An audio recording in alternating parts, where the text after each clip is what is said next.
मुंबई, नवी मुंबई या परिसरामध्ये घर ही गरज जी आहे, हे पूर्ण करण्यासाठी आपण सर्वच जण प्रयत्नशील असतो.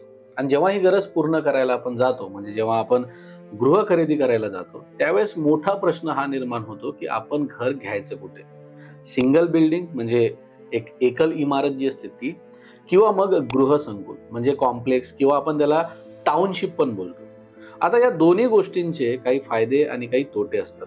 आणि हेच फायदे आणि तोटे जर आपल्याला माहीत पडलेत आणि या प्रश्नाची आपल्याला उत्तर मिळाली, की आपल्याला सिंगल बिल्डिंगमध्ये घर घ्यायचंय की कॉम्प्लेक्स टाउनशिपमध्ये, तर आपल्याला घर खरेदी करणं सोपं असतं. कारण आपण जेव्हा घर खरेदी करतो, तेव्हा हे लाँग टर्म विजन घेऊन करतो. याचे लांब उद्दिष्ट असतात आणि आपण राहण्यासाठी करतो. त्यामुळे सहजरित्या कुठेही जाऊन आपण घर घेऊ शकत नाही. आपल्याला घर घेत असताना या सगळ्या गोष्टी तपासाव्या लागतात. याच प्रश्नाचे उत्तर आजच्या व्हिडिओमध्ये आपण शोधणार आहोत. माझं नाव आहे जय नाईक आणि आपण बघता आहात विराट प्रॉपर्टीज.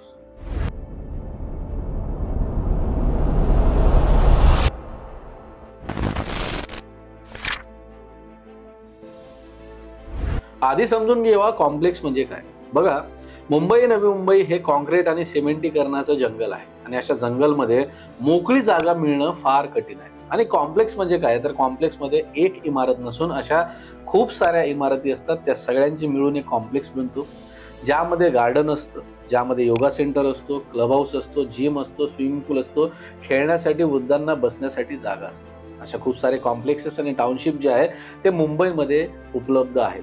जसं की लोढाचं आहे, गोदरेजचं आहे, हिरानंदानीचं आहे आणि इतरही असे छोटे मोठे जे आहे डेव्हलपर्स आहेत, त्यांनी अशा प्रकारच्या टाउनशिप बनवलेल्या आहेत, ज्यामध्ये या सगळ्या प्रकारच्या सुविधा, ज्याला आपण रिअल इस्टेटच्या भाषेमध्ये अम्युनिटीज बोलतो, या उपलब्ध आहेत. आता कॉम्प्लेक्समध्ये घर घेतल्यावर फायदा काय होईल, तर नक्कीच फायदा ह्या गोष्टींचा होईल की या ज्या सगळ्या सोयी सुविधा आहेत याचा आपल्याला वापर करता येईल. जसं की प्रत्येक टाउनशिपमध्ये क्लब हाऊस असतो.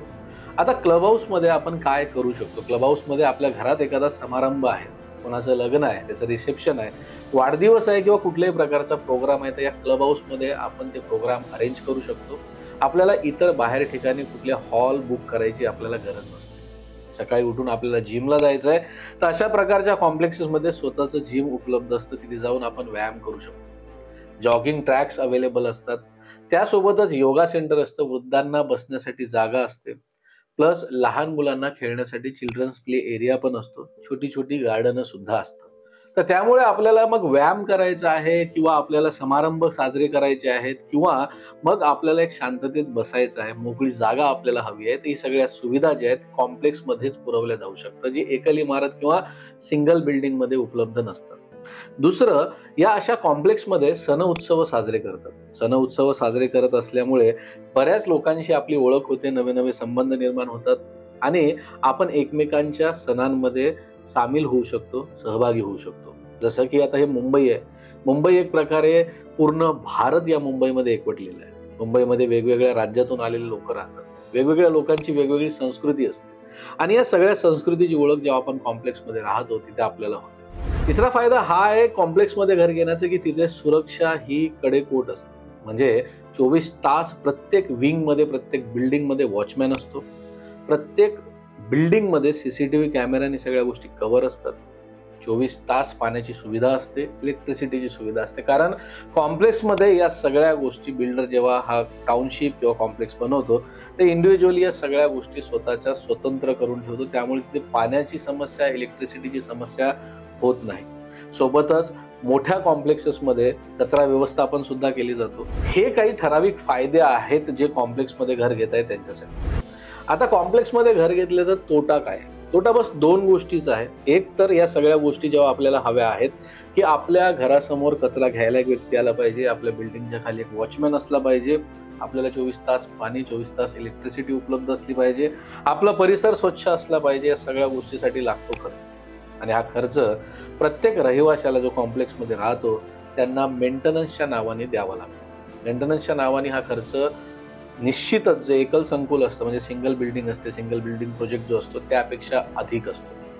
म्हणजे सिंगल बिल्डिंग प्रोजेक्टमध्ये जर 1000 रुपये मेंटेनन्स असेल तर निश्चितच कॉम्प्लेक्समध्ये ज्या पद्धतीचा आहे, ज्या पद्धतीचा कॉम्प्लेक्स आहे त्या पद्धतीने खर्च वाढतात. 4000, 5000, 10000 तर कुठे कुठे हे 20-25 हजार रुपये सुद्धा बघायला मिळतात.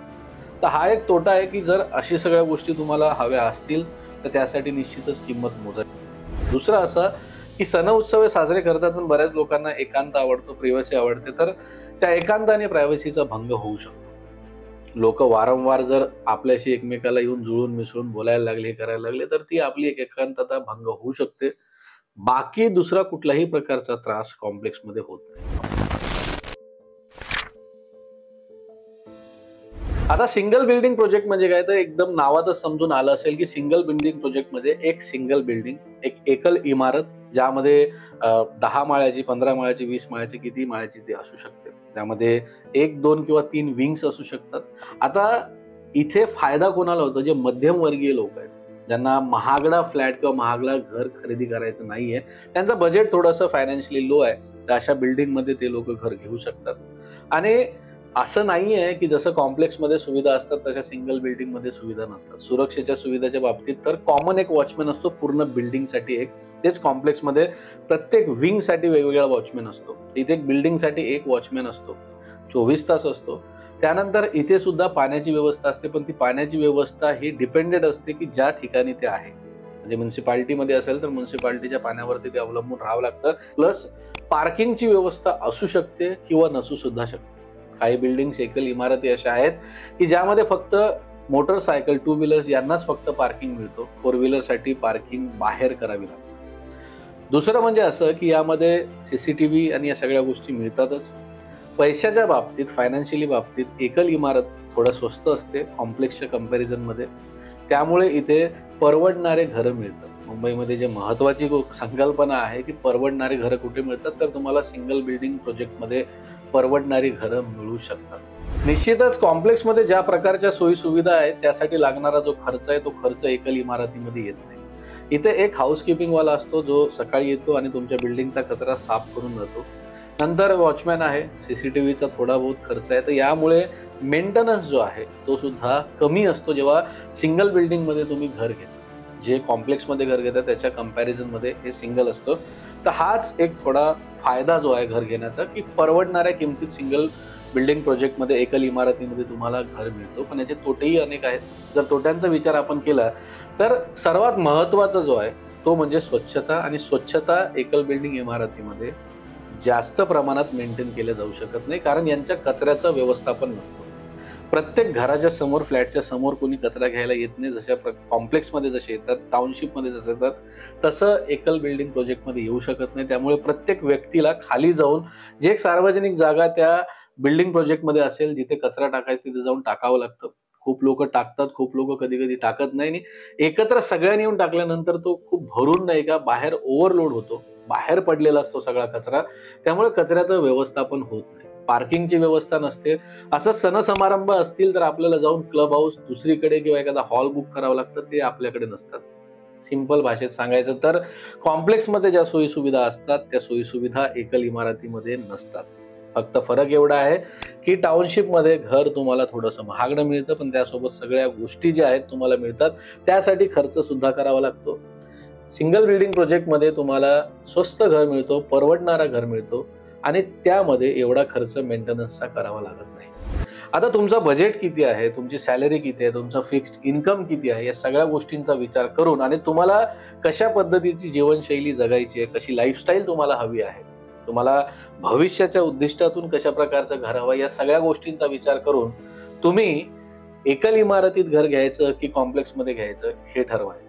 मी अपेक्षा करतो की ज्या पद्धतीने मी तुम्हाला सांगितलंय, समजवलंय, कंपॅरिझन करून दाखवले की काय फायदे आणि काही तोटे आहेत, त्या सगळ्या गोष्टी तुमच्या लक्षात आल्या असतील की आपल्याला सिंगल बिल्डिंग प्रोजेक्टमध्ये घर घ्यायचंय की कॉम्प्लेक्समध्ये. अशा प्रकारचे कुठल्याही निर्णय घेत असताना तुम्ही ही कंपॅरिझन करूनच आपला निर्णय घ्यायला पाहिजे. त्यामुळे अपेक्षा करतो की हा व्हिडिओ तुम्हाला इन्फॉर्मेटिव्ह वाटला असेल. व्हिडिओला लाईक कराल, गरजू लोकांपर्यंत शेअर कराल, आणि चॅनलला ऑलरेडी सबस्क्राईब केलं या कॉन्फिडन्स सोबत आज मी आपली रजा घेतो.